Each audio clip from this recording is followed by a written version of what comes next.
What's up, everybody? Today we are going to be rebuilding my 2UZ FE Toyota engine. This is out of a 2006 GX470. It had a head gasket leak. We have the block completely torn down. Heads are over there. Parts are everywhere, but we're staying organized. So what we're going to get started on today is some cleanup, and then once we're done cleaning, we'll get on to inspection. Okay, we'll start over. So a quick tour of the parts here. We have pretty much all the external parts and some of the timing components here, along with the upper oil pan. We have the crankshaft in that box, some intake manifold and fuel rail, got the main engine harness, and we have all the pistons and main caps, the flex plate, rear main, and the heads completely disassembled underneath this just to keep the dirt out. And of course the block. The block is in pretty good shape. Just a little bit of carbon ring at the top and a little bit of dirt down at the bottom of the bore where the skirts do not ride, up at the top where the skirts and the bottom where the skirts ride. But pretty good. So don't think we need to do much with the bores. There's no rust.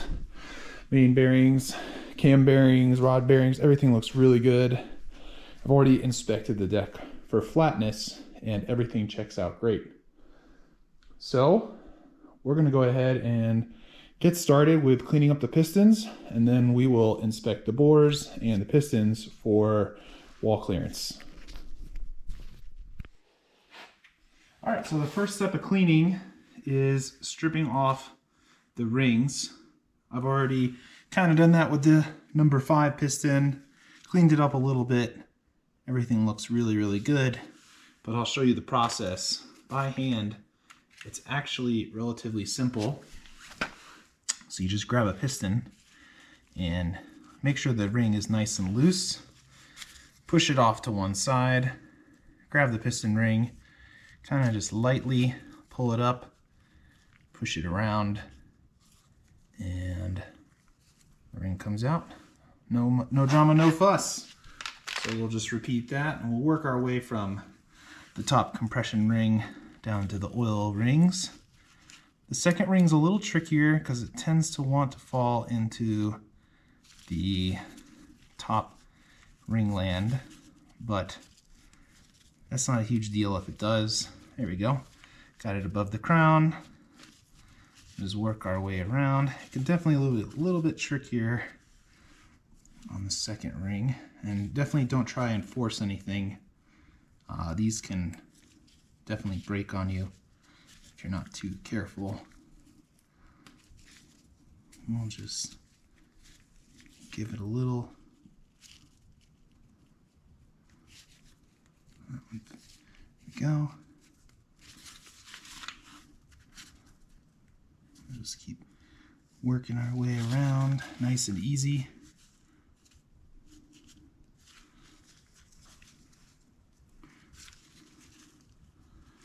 Kind of want to just push the ring back. There we go. And bam.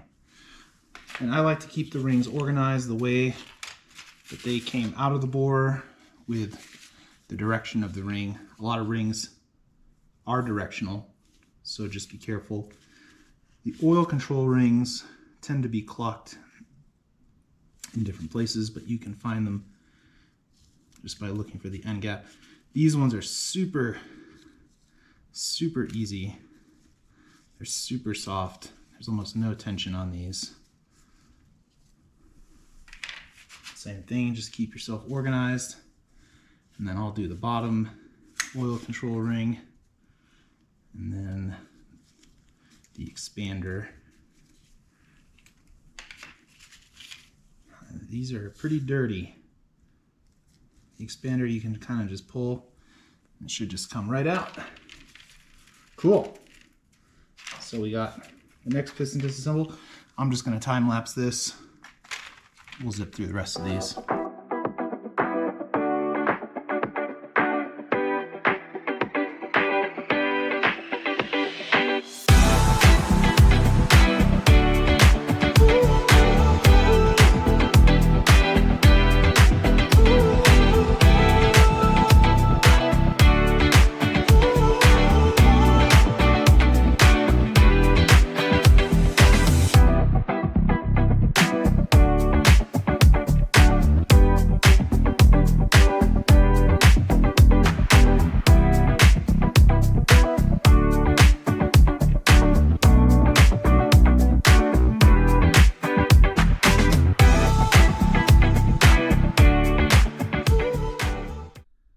Okay, so we got all the piston rings off, no breakages, no drama. Everything came off beautifully.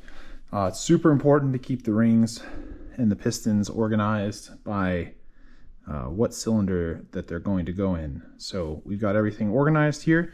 What we're going to do next is go ahead and throw them in some degreaser for probably a couple hours. Let it soak, break up that carbon, and then we'll come back with a nylon brush and clean everything. So let's get started.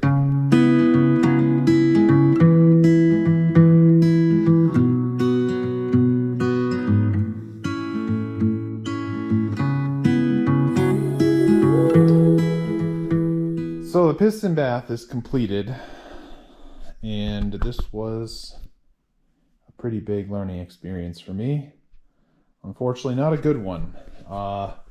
I used Purple Power to clean these pistons because I thought degreaser would be a nice, mild way of cleaning the pistons. I should have read the instructions because it said don't use it on aluminum. Bruh. And yeah, it totally ruined the pistons. The skirts are completely stripped. They came out this gray, dull color, and I let them soak for about 3 hours. I don't think it's, completely destroyed, but this isn't something I'm gonna trust. The skirts have a pretty textured feel, so yeah. The rods look fine. In fact, the rods look quite clean. You can see where they soaked and where they stayed out of the bath. They did a beautiful job of cleaning up the rods.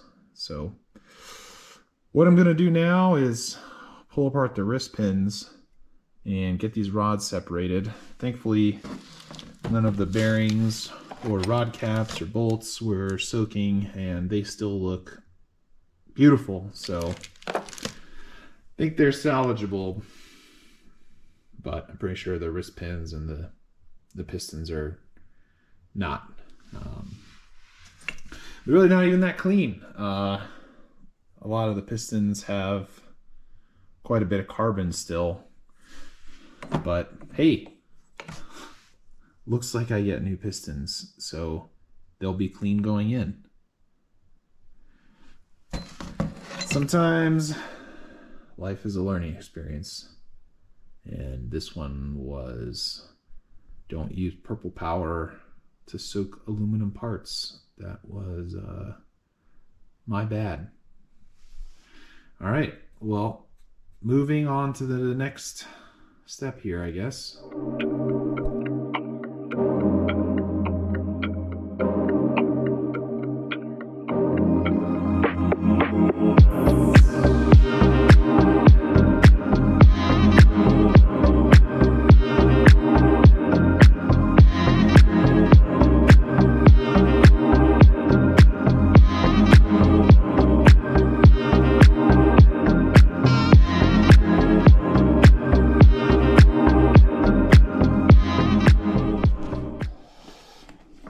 So not too bad knocking them out.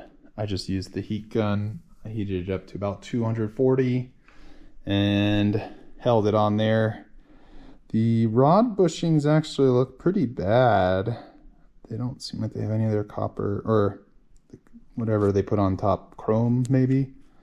And the wrist pins, some of them definitely got a little bit of heat in them, but this one looks fine. But yeah, the pistons are completely done. You can even see inside that bushing got eaten away a little bit. So yeah, sucks. Super sucks.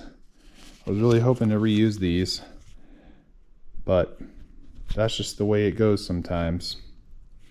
So time to load up the parts cannon and get to work.